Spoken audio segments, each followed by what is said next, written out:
Welcome back to my channel, Math and Language, and we're going to tackle algebraic expressions, the basics. Okay, so let's start with the first one, addition. So sa addition, makikita natin, meron tayong makikita palagi yung term na, yung phrase na added to. So pag added to, ang gagawin mo lang dyan, for example, 5 added to x. So mangyayari, makikita mo, mauuna muna yung pangalawa. So yung x muna, tapos dun yung 5. Pag added to. So that will be x plus 5. Okay, so here are some examples. Yung pangalawa natin, that will be x added to 5. So algebraic expression mo, that will be 5 plus x. So next is y added to 3 and 3 plus y and so on. So those are the examples ng iba pa dun sa added to na phrase. Okay. Okay, so next one natin is plus. So for example, x plus 8. So dito, straightforward lang. So makikita mo, x plus 8, yan na yun, as is na. So here are some examples. Y plus 10. So, yun lang, y plus 10. Nagbago lang yung plus sign. Next one, dun tayo sa more than. Pag more than, babalik ka rin lang natin. Nakalagay dito, 8 more than x. So, mauuna muna si x. Katapos ng then, yun yung mauuna, x. Tapos yung 8, x plus 8. Mga examples mo, y more than 10. That will be 10 plus y. At 10 more than x. That will be x plus 10. Moving on, let's go to the sum of. Example, the sum of 8 and x. So, as is lang siya. Kung paano yung pagkasunod, ganyan mo lang siya ilalagay. Pag sum, of course, plus yan. So, that will be 8 plus x. Lagay mo lang. The sum of 8 plus mo yung x. Okay. Examples, nasa screen yun. So, straightforward siya. Next, dun tayo sa increase by. We have an example of 8 increased by x. So that will be 8 plus x. So straightforward din siya. And here are the examples. So dito meron tayong x increased by 10. X plus 10 yon. Kung 10 increased by y, that will be 10 plus y. And we have the subtraction naman. Okay, subtraction, ikita natin mostly din yung minus. We have an example of x minus 9. So that will be straightforward siya. X minus 9. Yung symbol na minus. So here are the examples. So please look at the screen na lang. Moving on, we have the less than. We have an example of 9 less than x. Pabalik na rin mo lang. So yung inauna yung 9 less than x. Yung sa 9. So that will be x minus 9. Yung after ng than, yung x, siya yung mauuna sa algebraic expression mo. Kaya naging x minus 9. So other examples, 15 less than x. Mauuna muna si x. Tapos doon natin lalagay yung minus at yung 15. Same with z less than 8. That will be 8 minus z. Okay, next one is less. Pag less lang, walang than. We have an example of 9 less x. Pag ganito yung nakita yung example, straightforward siya. Okay? Wala kang babalik ka rin.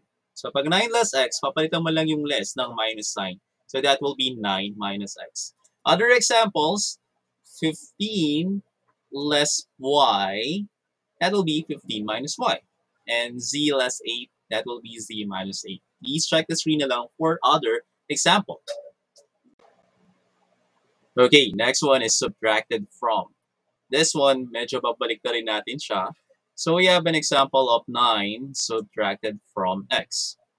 So mauuna muna si x. After ng word na from, subtracted from, yun yung mauuna. So that will be x minus 9. Other examples, we have 15 subtracted from y. That will be y minus 15. And a subtracted from z, that will be z minus 8. Okay, next one. Decrease by.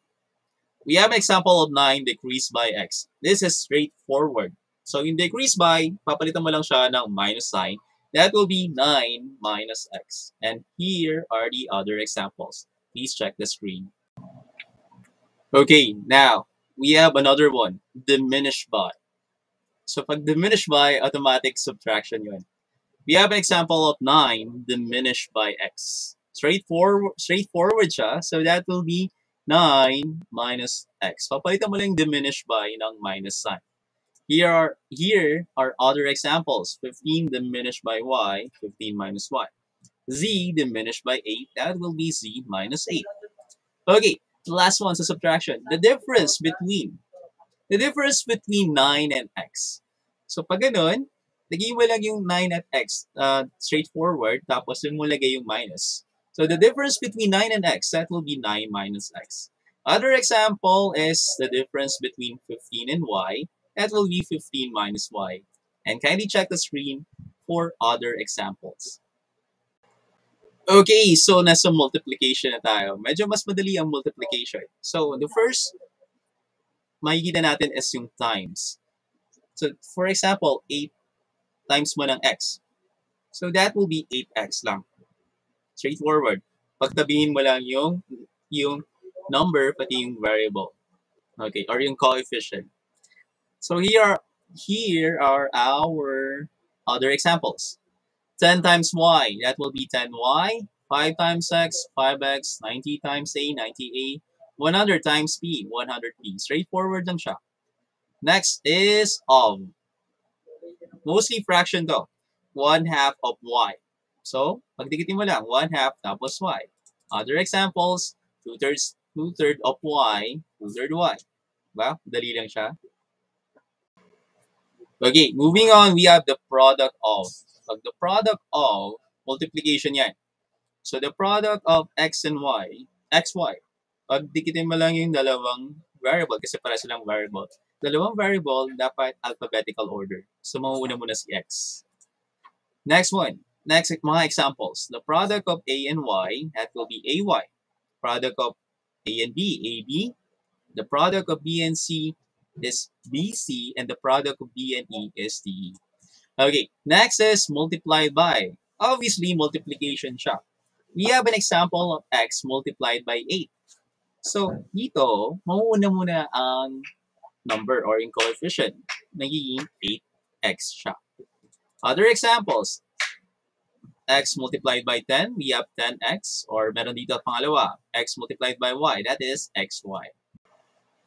And we have the twice and thrice. So, we have twice x, so dodoblehin mo lang siya, so nalagyan mo lang number 2. Kasi twice, di ba? 2x. Pag thrice naman, ito papasok si number 3. Kasi thrice, 3 times eh. So, 3y. Other examples, okay, twice z, 2z. Thrice z, 3z. And twice b, 2b. Last one, sa multiplication, we have the product of. The product of x and y. So, yung variables, pagsamahin mo lang alphabetical, that will be xy. And we have other examples like the product of a and b, that will be ab. The product of 3 and c, that is 3c. And the product of 5 and y is 5y, and so on. Okay, so division naman tayo. Division. Ano ba meron sa division? Makikita natin yung una, divided by. Obviously, division siya. We have an example of x divided by 8. So pag ganyan, mostly naka-fraction form tayo. X muna, yung numerator, tapos fraction bar, at denominator natin will be 8. Other examples, x divided by y is x over y. X divided by z, x, yan, nakikita nyo, fraction bar at z. Moving on, the quotient of. For example, the quotient of x and 8. Kita natin dito, ang numerator is x, at yung pangalawang sinabi, yun yung magiging denominator, x over 8. And here are the other examples. Straightforward lang siya, easy. Okay, last one's a division, we have the ratio of. Pag the ratio, division yan. Gawa agad ng fraction. So the example dito, the ratio of x and 8. So fraction pa lang dito, unahin mo muna agad yung x. Tapos, lagay ka ng fraction bar at yung sa baba niya, yung denominator, that will be 8. And last one, after ng addition, subtraction, multiplication, and division, we have the power. Okay, so power, for example, the square of x. Pag sinabing square, dun papasok yung exponent na 2. Pag cube naman, dun papasok yung exponent na 3. Okay, so the square of x, that will be x squared. Yun, nakalutang yung 2 exponent at the cube of y. So that will be y cube. So, easy lang, di ba? So, let's have some exercises. So, I'll give the verbal expressions. Tapos, bibigyan nyo sa akin yung algebraic expressions. So, here are the questions. So, first one is the sum of x and y. Number 2 is y diminished by 2. Third question is y less than x. The fourth one, the product of 3 and x. And the last question will be the ratio of z and a. Okay. I'll give you around 10 seconds and i-pause nyo na lang yung video if you want more time. Okay?